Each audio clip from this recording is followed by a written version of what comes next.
Welcome to the Coach Speak podcast, built for coaches, by coaches, hosted by Jamie Bolton and Dustin Martin. Sponsored by Ray Crowther, providing the nation's best athletic training equipment since 1932. And R4 Football Systems. Accelerate everything by decoding the game. Hey guys, welcome back to Coach Speak. Dustin Martin here with Jamie Bolton. Special guest tonight, Mr. Eric Lodge, down from the low country of South Carolina.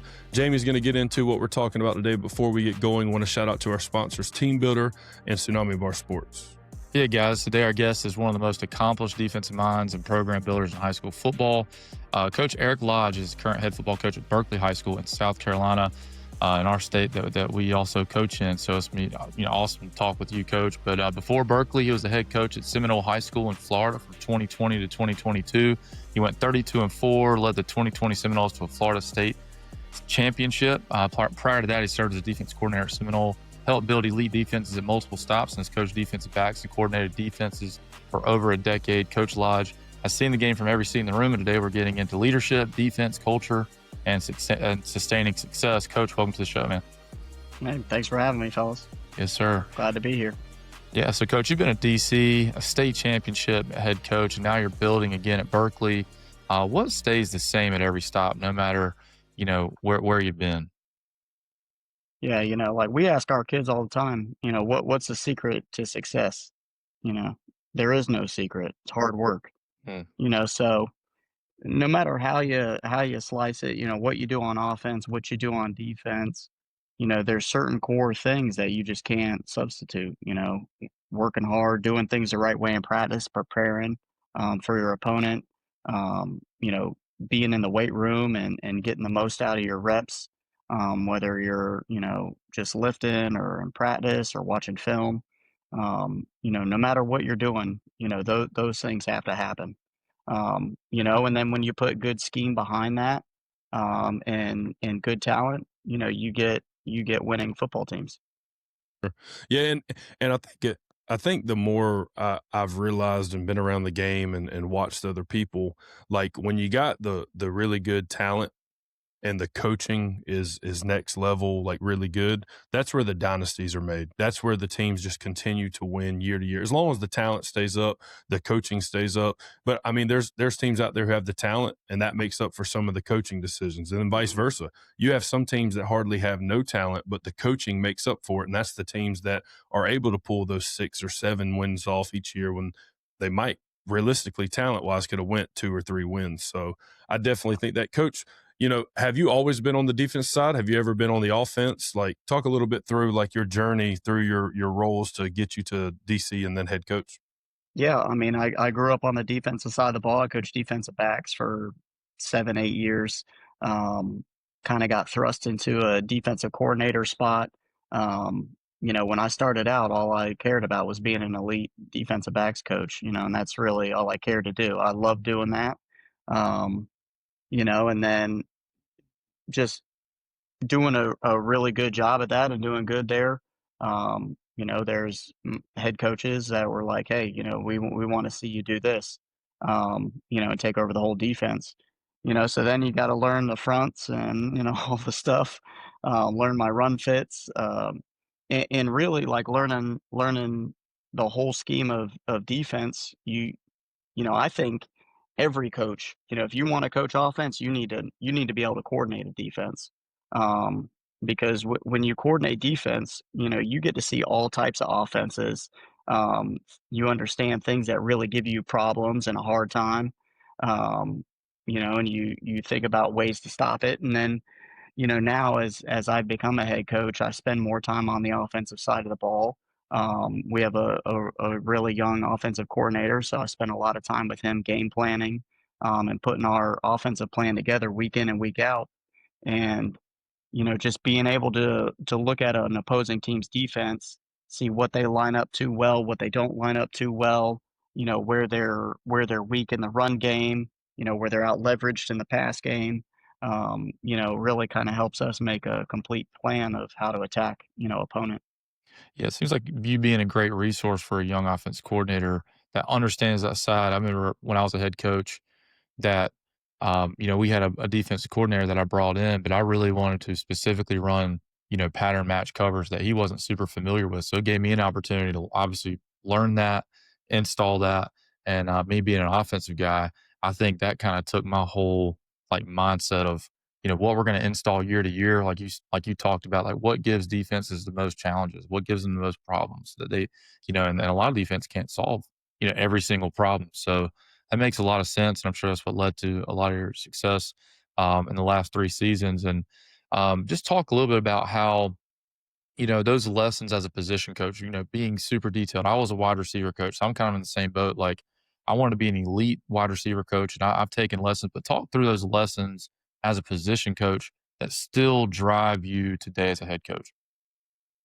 Yeah, really coming up, I was blessed with a really good head coach to come up under, who had my back, and you know, then I spent a year away from that guy, only 1 year, and really learned like how important it is for the head coach to have to support his assistants. Mhm, mhm, um so like really that's the biggest thing that I took away from being an assistant and a position coach. I really tried to be the head coach of my group. I think that that's very important, especially for young guys trying to elevate and trying to get and move up in the coaching game. I think, really just be the head coach of your group, take away the problems, kind of see things and handle things before that gets to the head coach's desk. Have all the answers for those guys. And if you can do that, people are going to see your worth, you'll elevate. And that's really kind of how it happened for me. It just happened pretty organically, as far as moving up to be a head coach. But, um, for me, the lessons that I keep with me is how much support, those mhm, guys need. We've all got to have each other's backs. Sometimes we're going to agree to disagree, but, mhm. um, I'm here to support them, and, just like they're here to support me. Yeah, and I think what I started learning over the last couple of years is the head coaches or coordinators that you're directly under early in your career, they bleed over into you more than you even realize. Like, I Mhm. have ways that I do things or habits that I do that I picked up from my head coach in high school that I played for. And I think obviously you learn and you pick and pull from everybody you work for, but I think the early ones who can get that grasp of you as a younger assistant coach, they really kind of set your trajectory for where you're going and the way you get there, and that's something that we've talked about previously is just you need to be the head coach of your position. Like I want you to be the assistant coach that comes to me and you have your own guide put together on what it takes to be an elite DB and your philosophy and all those things. And it's like it's funny because a lot of head coaches that we talk to or we've just met in the past, they all say, some of them say, I had no intentions to be a head coach, but I wanted to be the best defensive back coach or the best wide receiver coach I could be. And I think that a lot of those guys are the ones that end up being head coaches because you own it and you want to be so good. And you're like, you know what? I can go to the coordinator. I want to be the best coordinator. And it just kind of scaffolds. And so it's super neat, coach, to see that that's kind of how your journey was. And even fellow colleagues that you coach with, like I pick up habits from Jamie all the time that I try to instill, or there's something I see. But what do you think? Obviously, going from an assistant to a coordinator is a big step because it's instead of just owning your group, you're owning an entire phase of the ball. But what do you think is the biggest adjustment stepping into a head coaching chair the first time from coordinator to head coach? The biggest thing, just like you talked about, the group that you deal with gets bigger. The way I was and my demeanor, didn't really change. Like I'm gonna be who I am. Um, Now I'm gonna take things that I saw, the head coach before me do that I liked. I'm gonna put my own spin on things that I like. But probably the biggest challenge, um, being a guy who just always wanted to just do DBs, I enjoyed the personal relationships that I had with my group. And as you elevate and you get more and more kids, you lose some of that. Now you're always going to have personal relationships with some guys, but it's just hard to have personal relationships with every single one of your guys in your program. the way we run things at Berkeley, I mean, we're all trying to do the same things. I'm involved with our B team, down from 7th and 8th grade to our JV, to our varsity. So, you know, I have superficial relationships and know all the kids, and we definitely interact. But you know, you can't have 200 Yeah. kids over to your house for for a barbecue, That's you right. You know. can't all play Madden at the, So, at the house on the Super Bowl party. It makes sense, yeah, and, exactly. So, um you do your best, but you lose some of that. yeah, and that's and a part of that's just part of the process. Now, I wanna go back a little bit, you being, you really tied into your expertise as a position coach. Do you when you hire position coaches or assistant coaches, do you kinda hire with in mind what, they're gonna implement, or do you kinda give them a little freedom, or does it kinda depend on, maybe the experience that your assistant coach has as you bring them You in? know, when I hire assistant coaches, my biggest question, I'm trying to gauge whether or not I think they're a good person, Mhm. and whether they're in it for themselves or are they in it, to help kids, because we're gonna have disagreements on how to play certain techniques and certain things.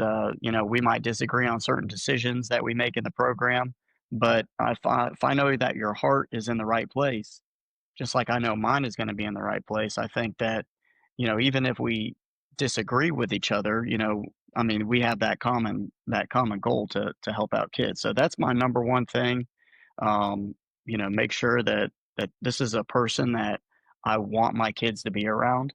And then after that, um, it's we have our systems in place, I Mhm. mean, we run my defense. Our offensive language is our offensive language. The things we do on special teams is what we do on special teams. So, um, are you willing to learn? And are you willing to kind of do it the way we do it now? I will listen to, your opinion. Our philosophies kind of allow us to do a whole bunch of different things, Right. but you're going to have to speak our language, and you're going to have to kind of hear out, our core values and the things that we do, and learn those first, and then we can get into some spin-offs of that and make tweaks and changes. Yeah, and I think I've seen it done definitely both ways, and I think obviously I've heard it done at the college level where Saban's like, listen, if we hire a OC, he's going to call it within our language because one person learning a whole new system, or every kid in the program every time we lose a coordinator learning something, and I see both sides to it. I do think. I've thought about that. If I become a head coach again one day, do I want to have the terminologies? Because I think what's bigger than just what you're calling it, I think the carryover between each side of the ball. So Mhm. something that I did this year that I really wanted to make sure I did is I've worked with Jamie in the past. I know probably 90% of Jamie's offensive terminology. So I made sure when we were charting opposing formations or opposing plays that we ran, that's what I would chart them because I can just speak to the two-way players or the kids that Mhm. know, hey man, this is twins. They automatically know it's H-back set. It's just, and I think just the way you got to split film these days with players, the more the carryover, the better it is. So I'm definitely with you there. Coach, you were the defensive coordinator on staff at Seminole, and then you got the opportunity to take over as head coach. Talk a little bit about, sometimes that can be a bigger challenge than taking a head coaching job elsewhere because you're already known on staff, and sometimes you can't lay your brand new core values or your new foundation. So talk a little bit about when you took over, what do you think the state of the program was, and how did you, a place you already been at, put your stamp on it and move forward? Yeah, Seminole High School, I mean, there's a ton of history there in Florida, and they're perennially they have fantastic talent. We were really good, pretty much immediately. I went in with the head coach, in 2016, and we went to the state semifinals. We were 12-1 that year. We lost in double overtime. Really a heartbreaker. Could have won a state championship, but things get tight when you're playing really, that deep in the playoffs. But through those years as the defensive coordinator, I think we were 40 and 8, 40-7, something like that. And then, in 2019, the year before I took over, we were undefeated. We lost in the third round to Apopka High School, who's, turned out a lot of really good players. They had Jalen Carter on the team. We had no answer for him, and a bunch of other kids. And we graduated the entire offense except for the quarterback. Um, so the head coach leaves. He left in March, and COVID happened the next week. So, there was a ton of challenges, right off the bat. Got big shoes to fill in the program, replacing the head coach. And hey, you're not going to have a spring. Your summer's going to be all jacked up. Yep. Luckily for us, though, when I went in there in 2016 with the head coach, we had been together so long that we were kind of doing it together anyways. And I spent that 4 years. I spent 1 year away from him from our first stop, and learned, hey, if he leaves me again, I'm gonna I'm gonna know what to do. So I really spent that 4 years just trying to take as much things off his plate, figure out his systems and, hey, how are you doing this? How are you doing that? Um, and try to handle a lot of things. So, really when I took over, we were doing things the way I would do it anyways. Yeah. Obviously we had to get a little creative with COVID. There were certain things that changed, but not a whole lot. The core ingredients and the way we did things was all the same.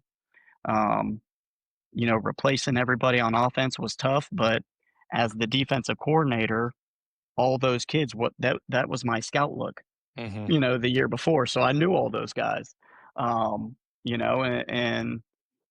they spent the majority of their practices with me anyways. Yeah. So that definitely helped out, and then we go out there and we go 12-0, and win a state championship. That was obviously really cool. But yeah, it was pretty nerve-wracking. A lot of things, pop up. Sanford is a tough place. We lost one of our team members the first week of the season. My first ever game as a head coach on Sunday, we leave our coaches meeting and one of our kids got killed in a car accident. Oh my gosh. The morning of the state championship game, our starting safety, his mom passed away.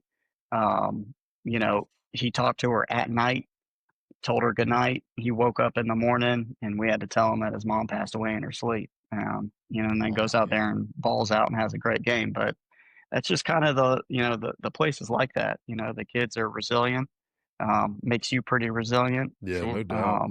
And, they're very prideful, man. I miss those guys a lot. Love And them. I know Jamie can add in because I think he became a head coach the same time as COVID, almost similar to your situations. But what I want to say for Jamie gets into that is like, what a compliment to be in such alignment with the head guy that you work with that you feel like you pick it up and you keep going because you're just so aligned with the core values and how y'all do things, not how he did it, but just how y'all as a program did it. And I think when and if I ever become a head coach again, being able to have that, I think is the legacy I want to leave. It's if I leave, obviously someone's going to put their own stamp on it, but just to have a program where there are guys that are completely in alignment with all the stuff that matters, the standards, the expectation, the core values. I just thought that was neat, Coach. What a compliment that is for you to say that. I think it says a lot about that head coach, allowing people to have like you to have that input. Obviously it takes a lot of trust and you had to earn that trust. But it seems like a pretty seamless transition in most cases. But then you get in there, it's like, damn, we got COVID, got a lot of personal issues. And it's like, man, I'm sure you learned a lot and which you've kind of carried over, into this job. And we're going to get into Berkeley in a little bit, which we're excited to hear about because we're coaching the same state. But I really kind of want to get into like your defensive ID and philosophy a little bit. We just had a defensive coach on last week, and we dove deep on that one too. But what do you think defines a great defense at the high school level? No matter how you slice things, I mean, you've got to have a person in every gap. if you're playing zone defense, you better have 3 over 2 and 4 over 3. But really, the thing that like separate yourself is just the relentlessness Mm. of your guys. And I think that you can practice that, by, having a get to the ball coach and you give them a whistle and just making sure everybody is busting their butt to the ball every single play. And guys that just play relentless with a relentless effort. It's high school football. Not everybody's going to be out there. And you're not always going to have the guys that are just crazy talented. But if you're disciplined and sound and just overall relentless, to me, that's the quality that separates, high school defenses. Just guys that just play with tremendous effort. Yeah, I think that's a great point. But man, it's when you're watching film from an offensive perspective, if they get in a great stance and they're aligned well, and they got 11 dudes in the picture on the tight copy, it's going to be a long night. You got a lot to prepare for. Yeah. That's not even accounting for any kind of scheme or talent. That's just those guys are well coached. They run to the football. They probably cause a ton of turnovers because they do that. I mean that relentlessness really speaks a lot. And when you combine that with some talent, you got a special group, I'm sure. This segment is brought to you by Tsunami Bar Sports. If you're serious about building explosive, powerful athletes, there's nothing in the industry like Tsunami Bar. Its patented flexible bar technology forces athletes to stabilize, accelerate, and control every rep in a way traditional barbells simply can't match. The oscillation effect recruits more motor units, develops true game speed, strength, and gives your athletes instant feedback on how they move. We use Tsunami Bar every single week because it improves our bar speed, core stability, and total body power. It's perfect for in-season work, velocity-based sessions, and any program looking to get more out of every rep. From high schools to major college programs to the pros, coaches trust Tsunami Bar Sports to elevate performance safely and efficiently. Check out the full lineup at tsunamibarsports.com and tell them Coach Speak sent you. So, Yeah, and so I've been doing kind of evaluation and going back and look at all film, and I've got through like our first 5 or 6 games. And what's funny, man, is we have 3 clips where we actually have given up an explosive run play because they are hitting it play side, and we're doing such a good job of gap integrity that the guy who's responsible for boot, cut, reverse, he thinks the ball is so gone. He's trying to get there so hard on his pursuit that it ends up bending all the way back and going across field. And it's like, man, we really got to make sure that we're home. But dang, how am I mad at him? Like, he's literally Yeah. trying to pursue and take his angle to, so I guess that's good problems to have. It's things to fix. But I think, Coach, too, like actually teaching the guys what relentless means, because I feel like this day and age, like we just throw that word around, and it's like, understand, like, we're going to do it no matter the condition. So, AKA, we're going to practice. It doesn't matter if it's 110 degrees below the wet bulb or it's frostbitten outside. Like there's freezing fog, which I heard y'all had in the Low Country a bunch of issues today. My parents live back home in Georgetown. Yeah. Apparently freezing fog that turned into black ice, and there I've was like never heard of wrecks that. That's some kind of man, mythical but it's thing, like, weather but event. not to get off on a tangent, but it's like, no matter the condition, we're going to attack with the same relentless pursuit and attitude. Coach, who would you say is your like biggest influence? Like, do you have somewhere your defensive philosophy kind of stem from? Like, who do you like to study, or where did it kind of come from? Yeah. So I'll shout out the head coach I've been talking about, Don Stark. He's a head coach now at North Paulding High School in the Atlanta area. He was at UCF back in the day, before he came back into high school coaching and took over at University High School, and then we moved to Seminole together. But there's a guy, Dave Huxtable was the defensive coordinator at UCF, who he moved on to NC State. He coached Bradley Chubb and guys like that. Mm. But our defense and our language all stems from the stuff that Hux was doing at UCF, and it's changed and molded over the years, but a lot of the principles, the language, it all stems off of that, and it's from that tree. Um, you know, Obviously things that we've added our spice to things. We've put in different zone pressures. We set the front a little bit differently from year to year, but that's really where it comes from. And then just watching film, like when we catch you doing something that we really like, we're gonna like, okay, let's earmark that, and we hit the off season. We well, okay, let's put this in our own language Love and it. see how we can take that same thing, and just take bits and pieces of things from here and there, and really that's how you make your own thing. Yeah, and do you typically adapt your defense based on your personnel year to year, or do you try to mold your guys to a specific system? Like if you're a 4 down guy, if you're a 3 down guy type, talk to us. Yeah, we have 4 down stuff. And then we have odd front things. We've kind of started to dabble with that a little bit more, especially as we've gotten a little bit more experience at Berkeley, and those guys have learned the system a little bit more. We've kind of started to add in a little bit more things. But just the base of the defense is 4-2-5, 4-3 principles. It's quarters, progression, drop quarters. We have a bunch of different ways to play one receiver, a bunch of different ways to play twins, a bunch of different ways to play trips. And we're single gap, we're gapped out on defense, so and then as far as the body, we're just trying to get the best 11 guys out there, Yeah, you know? right. Um, you know, we had a kid this year, he is the region defensive player of the year. His name is Jameer Hayward. If you looked at Jameer, Jameer's a linebacker all day, but he's like a weak side defensive end for us. And Mhm. then there's certain scenarios where we put him at nose guard because your center just can't block him. Right. Like he's too fast, he's too strong. Um, and he's only 215, 220 pounds, but Big nobody can dude. block the kid, That's right. so Yeah.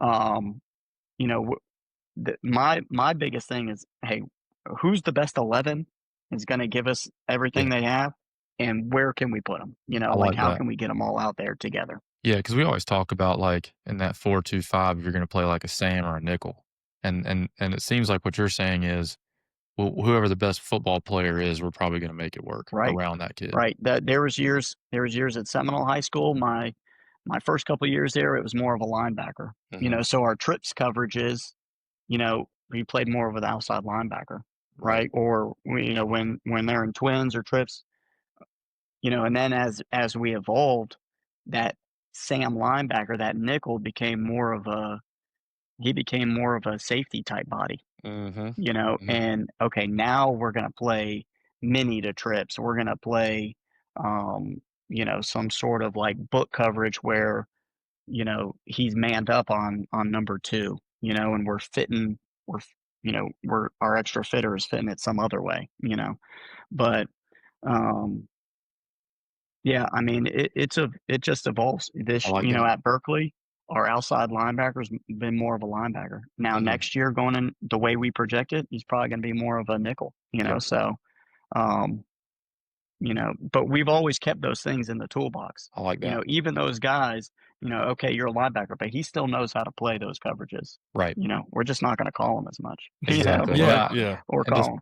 But I think it's very important to keep it all in the toolbox and keep those seeds planted. So when you need to reach in there, to pull it out, you have it. it's seamless. Yeah. And I think we've run into that same issue at like H-back. Like where some years we have like a true tight end body. And it's like, well, we're probably going to run plays where he's going to kick the end more. But like this year Right. we had like a hybrid kid. It's like really a running back, 20 personnel. He's going to play the same position. We're probably not going to run as much power, So, Uh-huh. so we just try to evolve, but it's all in that same system. It's all in the same menu. We just pull things out, and I love that about and for me, the nickel's always a kind of a guy that is interchangeable in a lot of ways, and sometimes Yeah. it's good to, I'm sure on third down, put a corner in, and play, Mhm. play some That's skin. true. Right. But Well, I was just talking with Jamie about this. I think it was yesterday. It's like, sometimes, you want to adapt your scheme to your personnel, but sometimes the scheme is like, quote unquote, so good that you got to find out how to best fit the personnel to what you're trying to run. So, like, for example, I know a lot of one high teams, if they want to flood the coverage, the trips, they'll walk a linebacker out and they'll spend weak with the weak safety. But you have to evaluate, is my weak safety that type of kid? Can he fit the open B or C gap in the boundary? And can my will or money linebacker go play apex and be out the fit and play coverage? It's like sometimes it's kind of like, but I understand the reasoning if you're trying to protect and run your bracket stuff on the weak side of trips. Like I get the whole point, but I think where I'm trying to grow and do some more research this offseason is really finding out, I want to run these schemes. Here's all the different ways we can run them. How can we interchange personnel based on opponent to really give us the best situation? Because sometimes, let's say H-back trips, you might be in a 4-3 with the true Sam. You may want the Sam to be more in the run fit instead of the strong. But then there may be games where it's like, I want the Sam out and I want the strong in. So it's like having ways to run the same schemes, just change the bodies and who's in what gaps or what spaces, I think is kind of where I'm leaning towards to try to become more elite every year is where I've been at. So, Coach, what is one defensive belief that you think you've changed your mind on that maybe 5 years ago you were like, nah, that's not right, or I wouldn't do it that way, that's kind of changed your mind and you've kind of evolved or adapted? Yeah, honestly, I don't know if I've changed my mind on any of my defensive beliefs. I mean, you've gotta fit gaps. I mean, however you want to get them there. You got to have a body dedicated to each gap. I don't think I'll ever be a two gap guy. I want to go fast. And we've progression dropped as long as I've been coaching, so that's just something I believe in. That might be a thing that kind of sticks for me when, maybe I don't have guys that can go and cover guys man to man. But, you know, I'm gonna die trying to find them, Yeah. so I just see there's just so many problems when you spot drop and you do so many things. I mean, when we play against teams that spot drop, I mean, we dice them up in the pass game. So, um, high school football quarterbacks don't like to throw it with somebody right there on the hip of the receiver, so um, you know, probably where I've molded to the most, I wouldn't say where I changed my mind to, but we've molded to. We've added a lot more odd front things, Mm. um, and that's just from playing opponents and being on that offensive side of the ball and really starting to understand, hey, when you're giving us all these different fronts and you got guys standing in different places, right? And, they might be getting to the same places, but where they're starting from, where they are, you know, okay, well, we can't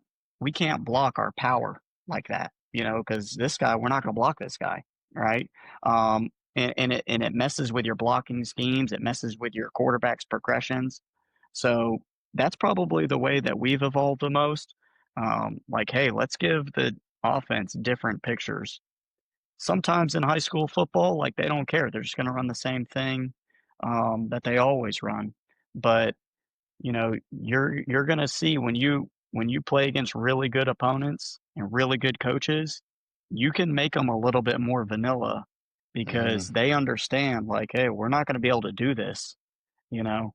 Um, and it might take you figuring out, okay, because you know that they're gonna change, right? They're not just gonna give you all the same things that they put on film, but you can definitely water down, their blocking schemes and some of the things that they were planning on doing and things that they've hung their hat on all year. Yeah, I especially think in like big games when, there's big crowds and you just start running a bunch of different fronts and sims and all that stuff, or at least showing, maybe you're mugging. All that just leads to more communication, especially if you're a gap team. If you're a gap team, you're running a lot of GT, a lot of power. Like, you gotta then communicate, and that slows you down. Then you got pass protection issues you gotta solve. I mean, there's just a lot of different things. It's almost like run, I'm sure, like a bunch of different formations on offense, and the defense has to align a lot of ways. Sure, it increases communication and a lot more headache and preparation for us. It certainly causes a lot of issues. Just there's more. I mean, we got to go against a four man and an odd man. When you do your odd front stuff, is it the same personnel or you sub? Uh, this year we kept the same personnel out Nice. there, Yeah. and that kid who I was talking about was a Region Defensive Player of the Year, Jameer Hayward. Jameer is a talented kid that can do that. He goes to Jack and and kind of plays the that's ball. right. Yep. That's right. We call him a rush. He's like a weak side defensive end. And you can stand him up. You can look like a 3-4 if you want to, Right. but then we actually got into like odd front things this year, and hey, you're going to be a hip. Now you're going to be a 30 linebacker, and start there in this call. And honestly, we played White Knoll last year, and they were mixing up their things, going from an even front to an odd front. They spot drop coverage, which is not my favorite, but where it helps them is they send all these different pressures, and sometimes they void zones, but because they spot drop, hey, there's a guy running into that window right there, and before you can really diagnose it, they're getting the ball, the quarterback's getting hit. So that's where quick game, I think, really comes into play. And I don't know, Coach, in the lower state, we were talking about this too. We were literally talking about the same topic of like spot drop teams that'll just blow the wheel through A or bring the Sam, or like, and they're just vacating or voiding and still playing like a 2 high shell, or even, some sort of like week 3.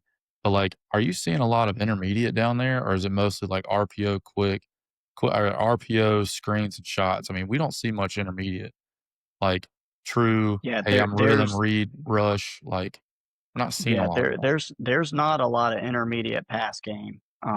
People aren't running digs, and a curl. It's coming out quick. It's screen game, and they're taking shots on you. That's the majority of spread offenses or 11 personnel offenses down here. Or you're getting triple teams, and they're just trying to run the air out of the ball.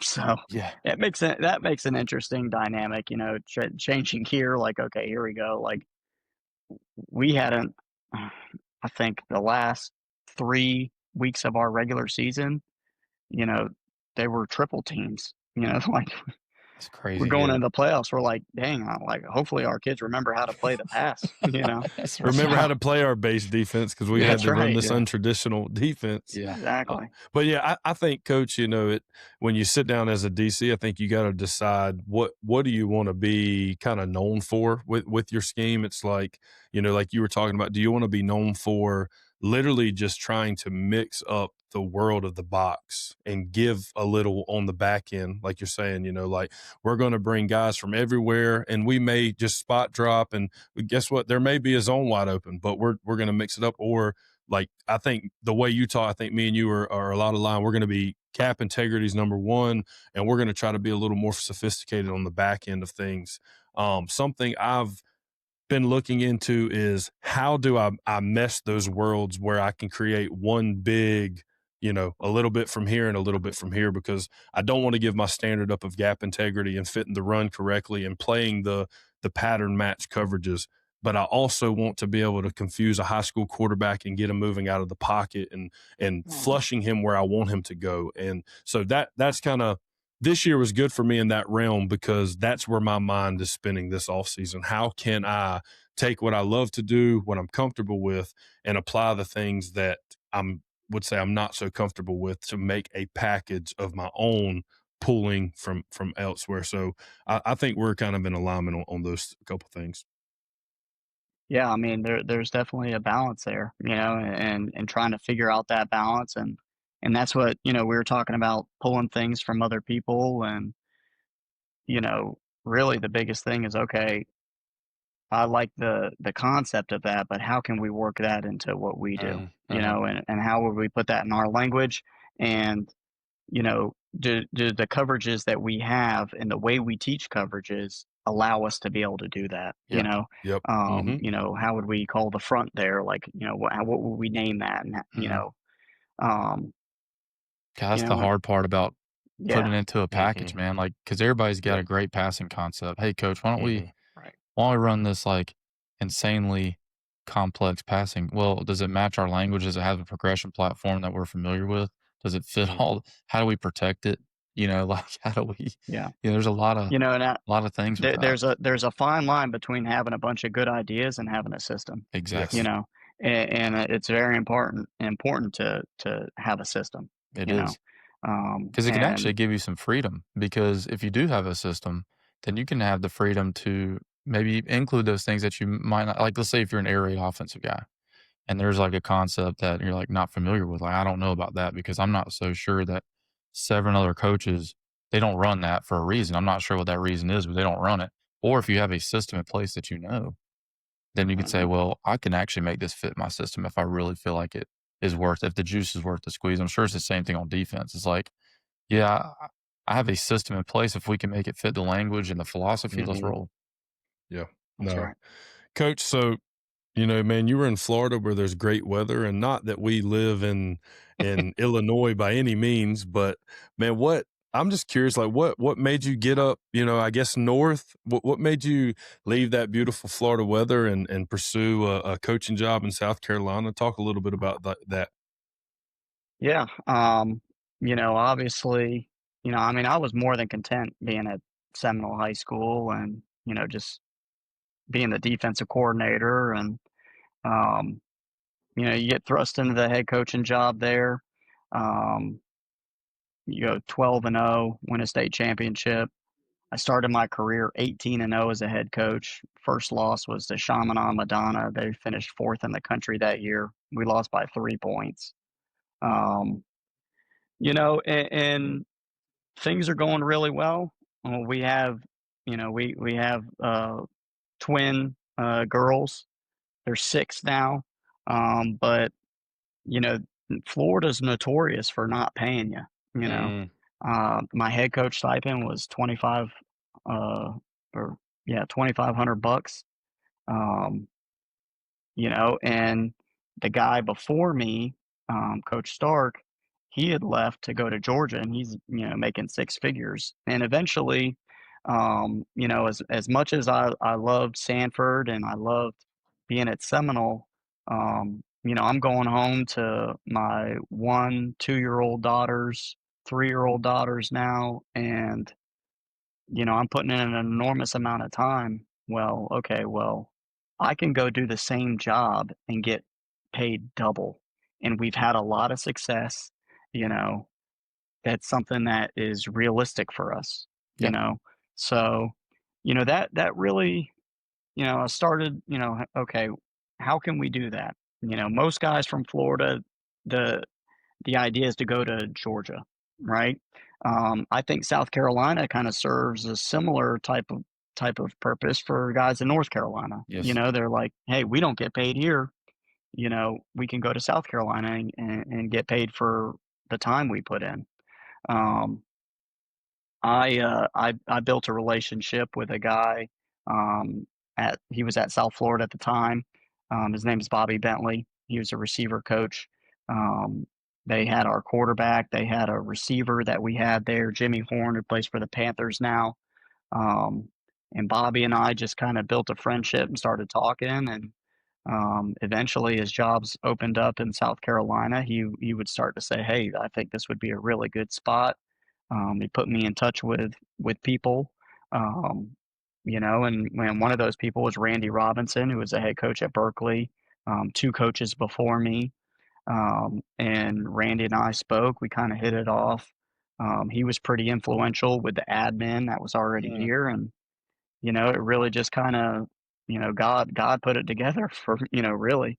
That's awesome. Um, yeah. So it's been a good move. sure. We love it here. We really like Charleston, and we Hmm. love Monk's Corner, and I see Berkeley has a lot of potential. To build something to where you can really sustain a lot of success. Um, you know, uh, and we just got to work for it. Yeah, and coach, Yeah. I agree with you. It's funny. I remember I grew up working in a grocery store with my dad, and I remember he sat me in on interviews one time, and it was like a 16-year-old guy, and he was like, "Hey man, tell me why you want to work here at Piggly Wiggly. Like, just why do you want to work here?"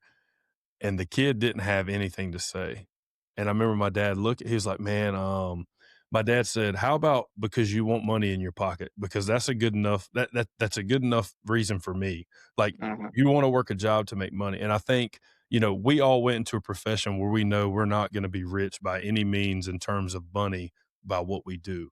But I also do think like it's super valid what you're saying. It's like, listen, there are some states that really truly care about football and care about taking care of the people caring for kids. And I think that's such a huge thing. And I mean, I think there's so much good football out there, but man, I love where we're at. I love where I grew up. I love the low country. I love being in the upstate of South Carolina.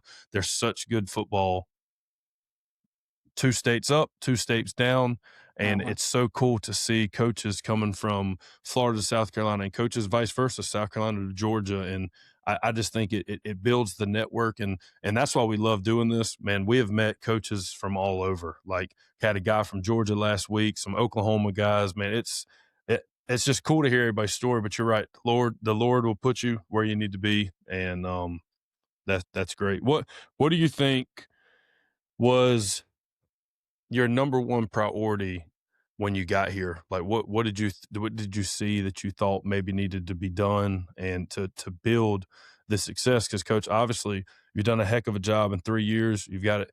Berkeley, from what I remember, it used to sustain success. Like it was one of the top notch programs, and then obviously it struggled for a little while. And I mean, within your third year, you went to the upper or the lower state championship this year. So what was kind of something you saw when you arrived?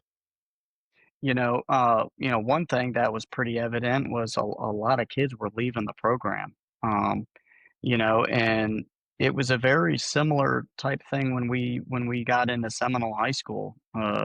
They were they were 15 and 30, or 15 and 35 the 5 years before we got there. And then we spent 7 years there. We were 72 and 11. Um, and really, like, our number one thing was build a fence around Sanford and keep the kids that we're supposed to have in Sanford, you Mhm. know? And at Berkeley, it really been the same sort of deal, like, hey, let's keep these kids that are supposed to be at Berkeley, build relationships with these guys, develop them, and pour everything that we have into them, get them to see the vision, right, and the plan, and let them grow up in our system, and we'll be better for it. And we took our licks year one. We finished the year 6-6. We probably were a 1-9 team, a 2-8 team. Truthfully, we won one game. Um, we beat West Ashley where 6.5 minutes left. We're down 17 points. We scored 28 points in 3.5 minutes and won the game. We got like four onside kicks in a row, but that, like, that's a miracle, like, Yeah.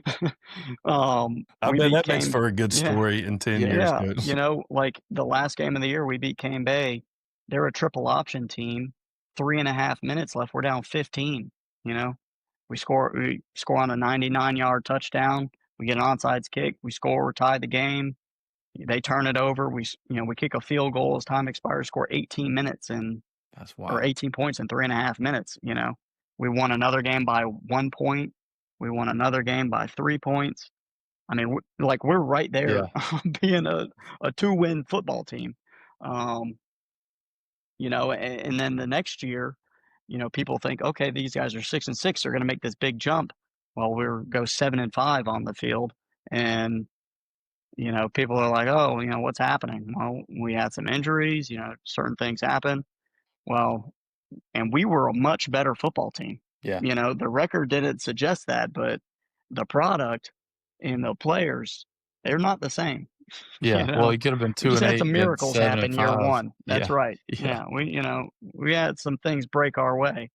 Um, and then now this year, the talent, the program, like, it all just kind of came together. And honestly, we probably could have done a little bit more. Um, we lost our first game of the year. Our quarterback was out, and we have a bunch of damn starters out. Um, we lost our region game. We're up 17-0 at halftime, and we left a bunch of points on the field, and then we go out and lay an egg in the second half. But outside of a few quarters of football, we're probably a lot better than we are. Um, and I think that, we had the talent probably to compete with, those top teams. Obviously in the lower state championship game, it didn't go our way, but that's the kind of way it goes when you play elite people. Yeah. You start making mistakes, against teams with really good dudes, they put the ball in the end zone, and on offense, if you're not sharp and you make mistakes, you're punting quick, or you're turning the ball over. So, um, the more we go into it and the more we kind of learn and compete at that level, I think that we'll just get better and better. Well, I was just gonna say, Coach, we finished 7-5 this year, and I think Jamie can talk about this a little bit. But I think there are 3 or 4 games that are 4 or 5 plays away from going the complete opposite way. 100%. Like there's 3 or 4 games. Like we finished 7-5, but if there's 3 or 4 games, we don't have the 4 or 5 plays that allowed us to win the game. We could have easily been 4 and something, 3 and something, you know what I mean? It's like, and I feel the same way, kind of like you said, your first year, our first year, I feel like, realistically looking at it, like we got everything out of our first year with the conditions and more, in my opinion, just based on where current state was. This episode also is powered by our partners at Team Builder. If you're a coach running the weight room, organizing a staff, or trying to get your athletes on the same page, Team Builder is that platform that you need that changes everything. It's the all-in-one strength and conditioning software that helps you build programs, track progress, communicate with athletes, collect data, and run your entire operation from one clean, one-stop shop. We use Team Builder because it saves time, eliminates guesswork, and gives us real numbers. If you're training athletes, you need a system that works as hard as you do. Start your free trial at teambuilder.com and let them know Coach Speak sent you using the promo code CoachSpeak. Yeah, we're kind of the same boat in a few of those scenarios. Like game 1, our starting quarterback's out. He's sick. Game time decision. Sophomore comes in. You're going to be pretty average, on offense. We had like a 91-yard dig route that nobody's throwing on the backside of something. That's kind of a running joke because I mention it like every episode now. But like that's a 90-yard play. Then we had a 90-yard power, play. And then like we really didn't do much else. Kickoff return. We didn't really do much else on offense. We had a 2-minute drill where we kicked a field goal at the end of the half, which was really good for us. But then, a couple weeks later, we're a double overtime game. We were down 14 with like 7 minutes left and somehow got that one, scored on 2 4th downs in overtime. One was 4th and 20 and we somehow scored, like just weird stuff. And then the Fort Mill game, I think fourth quarter, we muffed the punt and we got a punt blocked. Yeah. So they got 2 opportunities in the low red zone to score. It can happen. And then so the next year you're always judged on the wins and losses, but really, like you're saying, like it doesn't tell the whole story. And I think that's what you're saying. But and I think really like it's hard to judge the job that coaches are doing based on their win and loss record. You cut the tape on.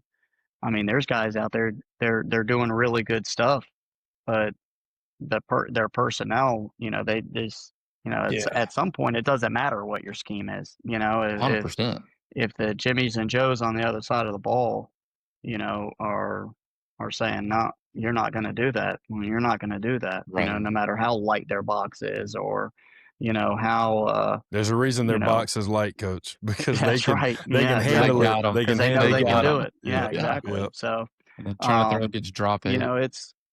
Yeah, I mean, there's guys that I see all the time. We're watching film, and it's like, man, these guys are doing really good stuff, but they just don't have the guys. And not to mention, like wins and losses don't always tell the story because of it. No one knows if you're playing good teams or not. Like we all know who's everybody's playing, but it's like we got a buddy, Zeb. He's down at River Bluff, and man, their region's the gambit. Irmo and Dutch Forks in their region. And not to mention that you got Lexington and you got Chapin and you got White Knoll. They played Rock Hill non-region.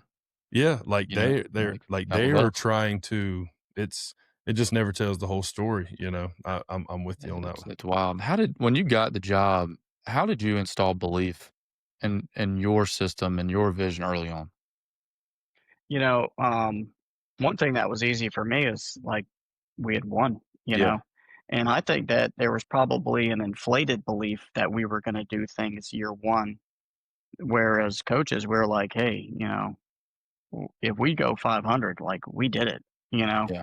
But some of the kids that were stuck around in the program, I don't know if they really saw it that way, or if fans really see it that way, So there's a disconnect sometimes with expectations that people Sure. have for you, and really what's realistic. Um, you know, I think with the kids, you're always gonna, tell them, and rightfully so, like, "Hey, look, this is our path to victory here," Mhm. and there's a way to win, most every game. Now you might have to be perfect, you Right. know, But there's a way. but that's right, but there's a way to do it, So I think for us, really just kind of showing and teaching the kids, and we're gonna win on the whiteboard first. Now the thing is, that whiteboard, the X's and the O's, they aren't fighting back from each other. You know what I mean? Like, Some of this those guy's X's are lined up bigger than here. the O's. Yeah, that X, if Uh, they're playing this guy as a 9 technique, we're gonna kick him every single time. He's yeah. never gonna reject our O. Right. Yeah, but, Exactly. um, being able to show that, teach the kids that, like, hey, look, guys, if we just get this right here, we got a good play.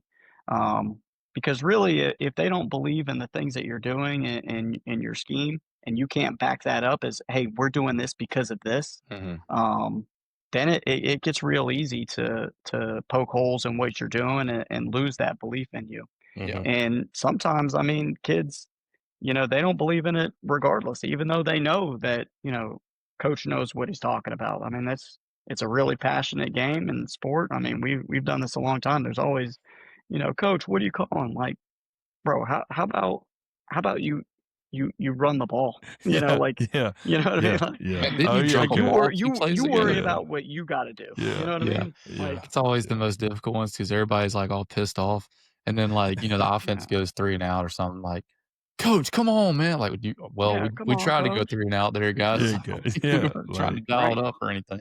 Yeah. yeah. That's hilarious, but Well, it coach, goes with it.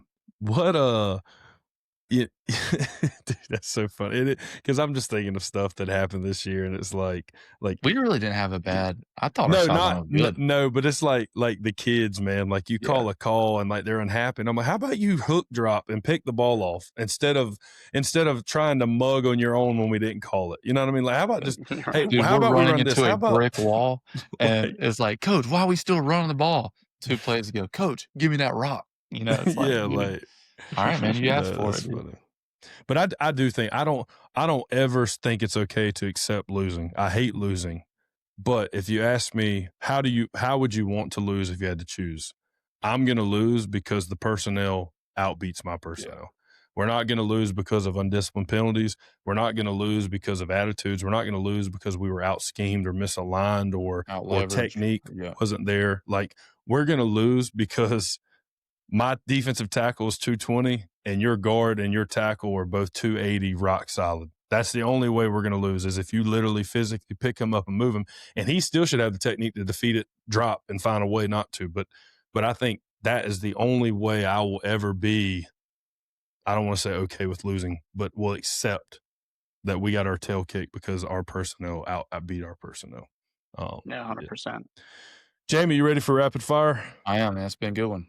Let's get it, Coach. This is our last segment, Coach. Just kind of a couple questions or ideas we want to hear just off the dome real quick.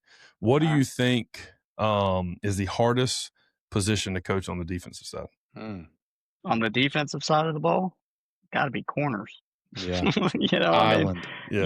you're Yeah. moving backwards, and those guys are running forward, and they're the best kids on the field generally, and you're trying to stop them. So to me, it's got to be corner. The DB coach picks DBs. I love it. That's right. Yeah, I love it, surprise. guy. I love it, coach. I love it. Yeah. But you're right, and I- they got to tackle a guy. Like, and they Yeah. somehow like Yeah. got to tackle screens, and like Yeah. it's a lot, man.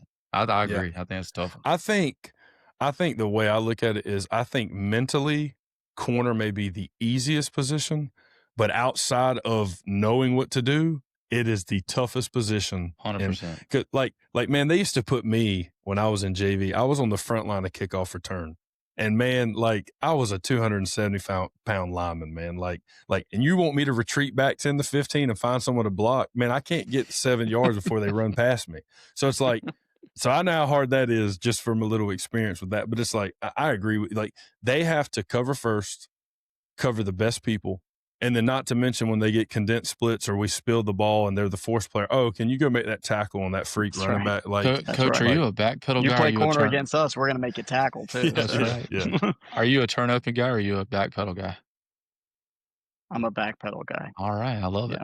I'm a backpedal guy. To me, if you open your hips up, you done gave up a bunch of routes.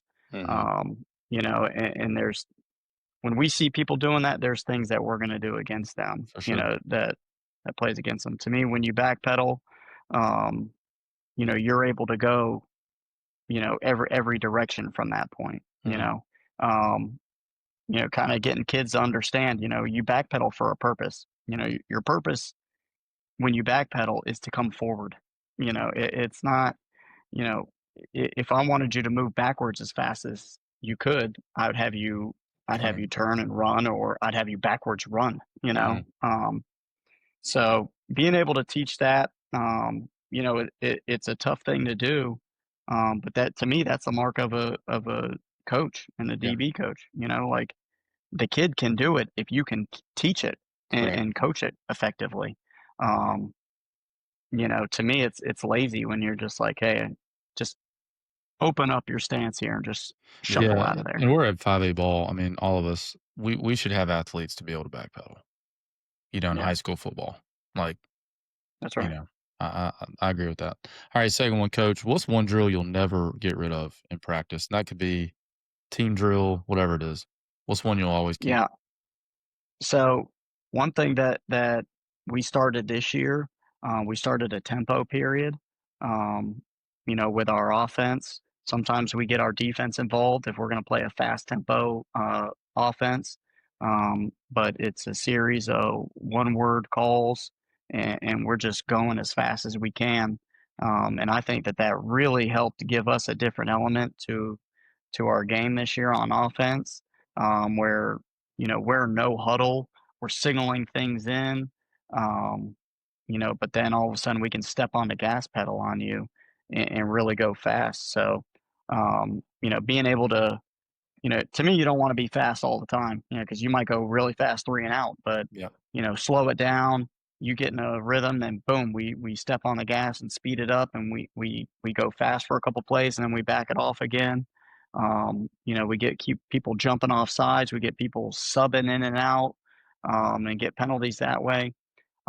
That's a period you know, that we put in this year. It's 10 minutes, you know, that we do, and you know, I think that, you know, that's going to become more and more of who we are. I'll never take that one out again. I love that period. Yeah, I'm big on changing tempos. So like we'll have a few different ones. Our normal tempo is just no huddle, kind of check with me type tempo. We can signal it in, but then we'll go. We have a different way. I used to do a one word call. Now we do something completely different. But like our tempo changes that way, and then we have like this muddle huddle tempo. So like we'll actually get the receivers somewhat lined up. We'll have the offensive lineman just turn around, and then we'll break it super quick.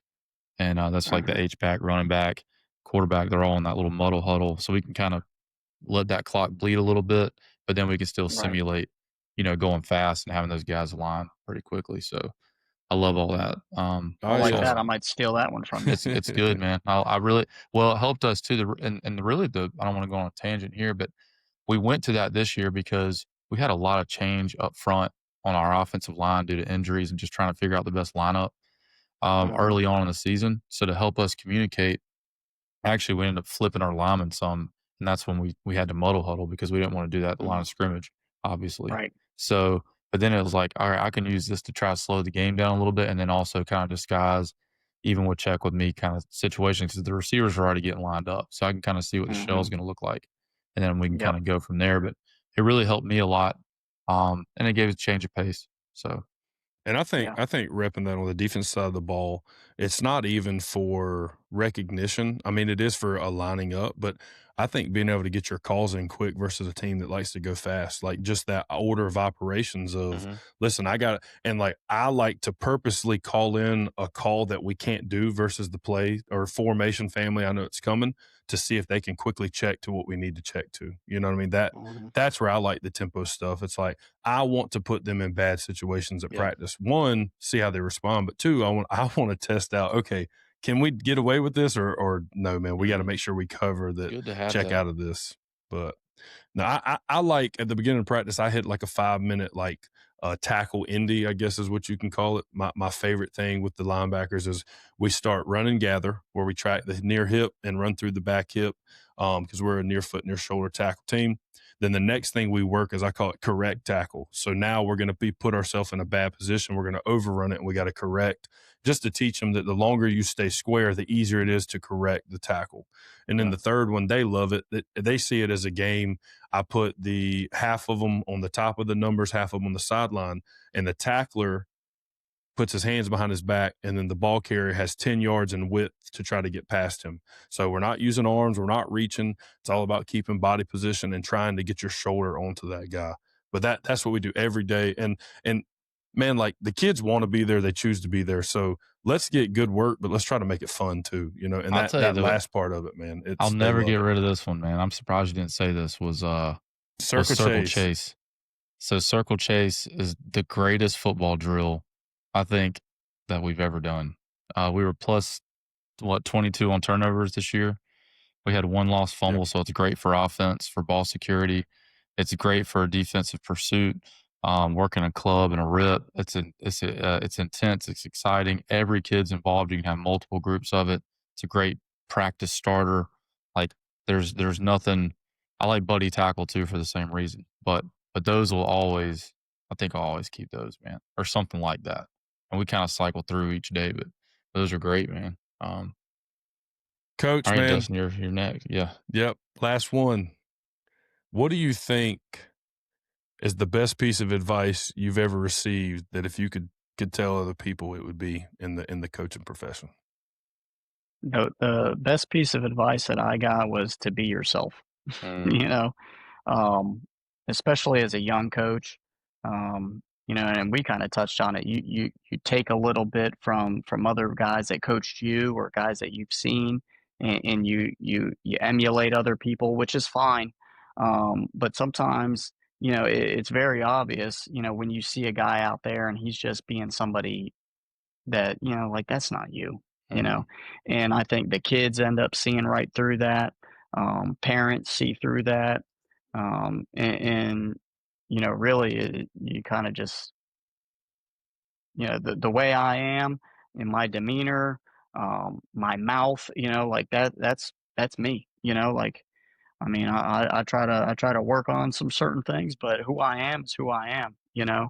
And you know, Coach Lodge is, you know, he's cool outside of the lines, but you know, when we step in these lines, he's a competitor, and he's, you know, he's on fire, you know. And that's just who I am, you know, like, I've always been that way, you know. I tell my guys, you know, when I was a kid growing up, if we lost, I was a kid red faced crying, you know, like, I was mad, ready to fight my teammates, you know. So, like, that's your head coach, you know, like, I want to win just like you want to win, you know, and I'm gonna get on your ass just like, uh, you know, you see somebody on TV, you know, like, I mean, we're trying to win football games here, you know. And you know, to me, it's just be yourself. You know, that's probably the biggest thing you can do. You know, whatever your personality is, um, be you. You know. Yeah.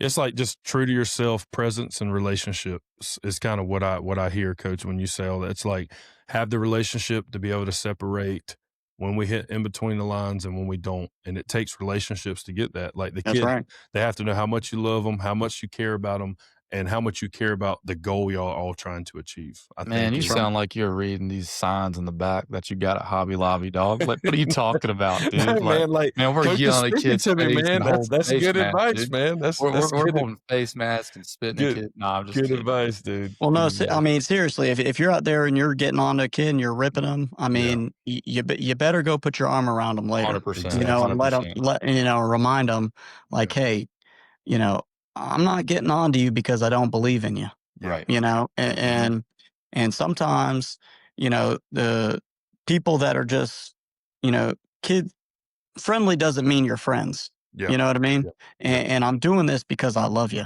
You know Yeah. what I mean? And sometimes these guys that you think are your friends or people that you think are in your corner, you know, they don't want to hold you accountable. Well, that's not good for you. Exactly. You know, Yeah. and I think that you can be more than what you're being right now. And you know, I got to look at myself in the mirror and know that I did everything to help you be as good as you can be. You know, Exactly. and I think if the kids understand that and see where you're coming from, you know, you might disagree in that moment, and he might be pissed at you and be like, you know what, you know, coach, forget you. But if we can come back together, you know, you can mend that fence, you can build that relationship, and then, you know, they understand like, okay, this is why coach is on my ass. You know, like he wants me to be what I can be. Right. Well said, Coach. Well, man, we appreciate you being on, taking the time. You know, hopefully, you know, man, we can see you guys in the off season or something like that. Maybe get up and one of these clinics or something. But man, it was great meeting you. Best of luck at Berkeley, man. I'm glad you guys are back on top, and exciting future for you guys. I appreciate you guys. Yep. Good luck to y'all this upcoming season, and you know, hopefully we see each other in the 7-on-7 circuit or clinic circuit, or Absolutely. Yeah. Awesome. Exactly. Coach, appreciate you, man. We enjoyed this. Appreciate it. Appreciate y'all, man. See Thanks, you, man. Coach. All right, guys. I'll see you in the next one. Don't forget to use our promo code CoachSpeak with our awesome partners, Ray Crowther, Team Builder Practice, R4 Football Systems, Pro Quick Draw, Dome Headwear, and Optimum Grading. We'll see you guys in the next one. See you. Thanks for tuning into the Coach Speak podcast. If you're interested in being a guest speaker on the show, we'd love to hear from you. Email us at coachspeakpodcast1@gmail.com. And if you have a question for our Q&A segment, don't forget to submit it through the form in the episode description. We appreciate your support, and we look forward to seeing you in the next episode.